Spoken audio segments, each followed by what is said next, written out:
안녕하십니까. 속물경제소비자TV의 이성구입니다. 오늘도 전번에 이어서 한국 사람들이 일본에 대해서 갖고 있는 오해의 두 번째 얘기를 하려고 합니다. 전번에 이제 장인 정신이라든가 집단주의, 종신고용 이런 문제들에 대해서 말씀을 드렸는데, 오늘은 우리가 사실 일본이 뭔가 안 되면은 저도 기분 좋을 때도 있고, 또 어떤 사람들은 막 흥분하기까지 하거든요. 일본 열도, 침몰 이런 것들을 서로 얘기하듯이. 그런데 과연 그런가? 일본이 안 되면 우리한테 좋은가? 한국인들의 바람대로 1990년경, 그러니까 1980년대 말 미국을 위협하면서 노라고 얘기할 수 있는 일본, 이런 책이 나오기까지 했고, 그 당시 미국 총 국민소득의 반을 넘어갔죠. 일본의 국민소득이. 그리고 개인당 소득으로는 거의 미국의 2배가 되는 정도 수준까지 올라갔었습니다. 그리고 어땠습니까? 자동차, 전자 이런 분야에서는 세계 1위, 세계를 제패하는 나라가 됐죠. 그래서 미국이 자동차 부분에 대해서 일본 보고 수출을 규제해달라, 소위 수출 자율 규제를 요청하기까지 했습니다. 그러다 보니까 이제 얼마 안 있으면은 일본이 세계 1등 국가가 될 거라는 예상이 지배적이기도 했어요. 그래서 저도 그런 트렌드에 어떻게 보면은 속아가지고 일본 유학을 갔던 거죠. 제가 86년에 일본 유학을 가가지고 89년에 돌아왔는데, 근데 일본이 바로 주식의 총 가치를 가지고 얘기하면은 1989년에 주식의 총 가치를 이제 2020년이 돼가지고야 겨우 그 수준이 회복되고 있다는 정도인 겁니다. 이 당시가 일본의 소위 버블 자산기라고 그래가지고 동경에 있는 땅만 다 팔면은 미국을 다 살 수 있다 하는 얘기가 돌던 때죠. 그랬던 일본이 30년 동안 제자리 걸음을 한 겁니다.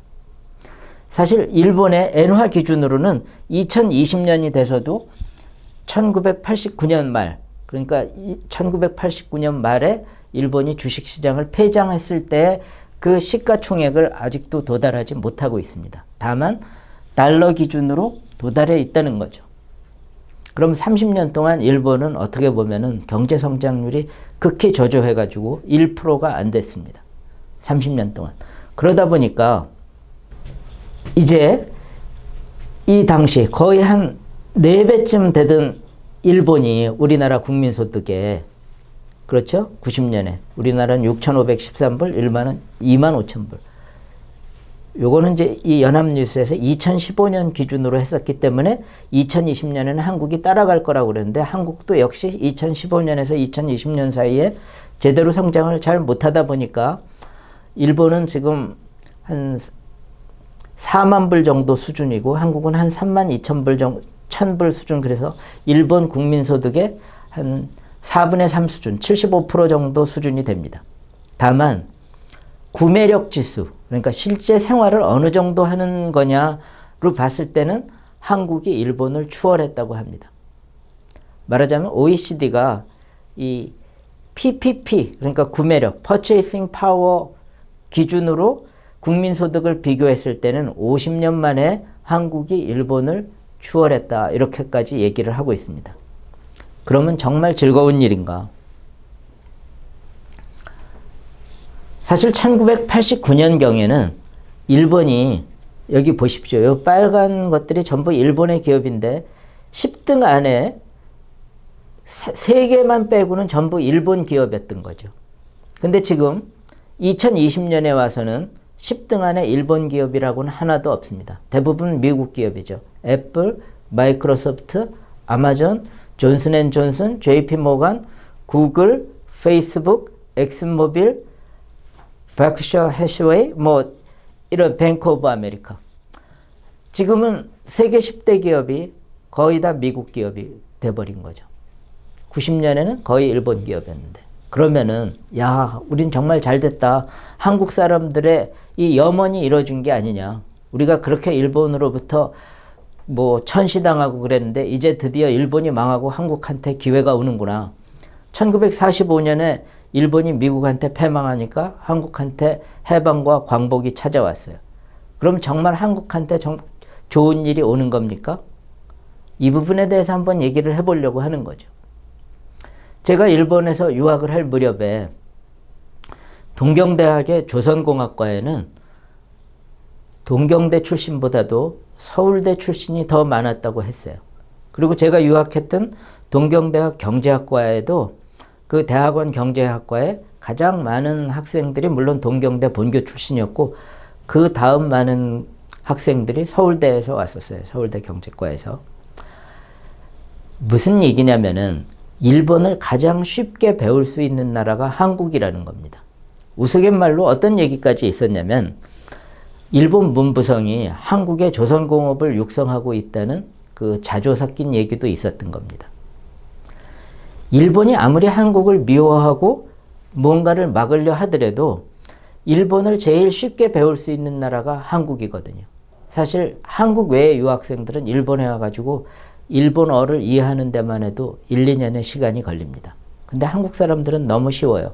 제가 미국에서도 있어봤고 일본에서도 있어봤지만 미국에 있었더니 한 1년쯤 뒤에 아는 영어가 들릴 뿐이에요. 제가 아는 내용을 들을 수 있는 거예요. 모르는 내용은 역시 모르고 일본에서는 한 6개월이 지나니까 제가 모르는 내용도 들리기 시작했어요.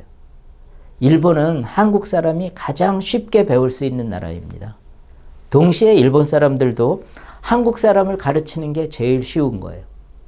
그러니까 일본하고 한국이 서로 미워하고 다툰다 하더라도 일본이 예를 들어서 A라는 산업에서 B라는 산업으로 넘어가거나 혹은 A라는 산업에 어떤 설비를 수출하려고 그랬을 때 가장 거래 비용이 덜 들게 수출할 수 있는 나라가 한국인 거죠.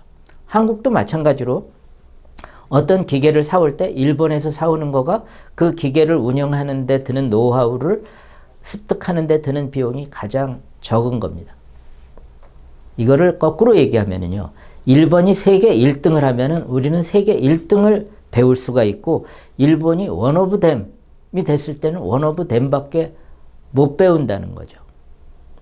어떻게 보면 일본이 근대화 과정에서 서구 문물을 배우기 위해서 굉장히 열심히 노력한 것들이 한국으로 하여금 다른 세계를 배우는데 비용을 엄청 줄여준 겁니다.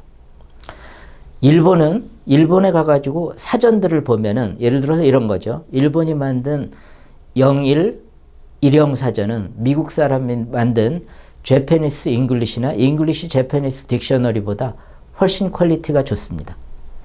유럽의 거의 모든 나라에 대해서도 마찬가지예요. 뭐 이태리 일본어 사전 다 일본이 훨씬 잘 만들었어요.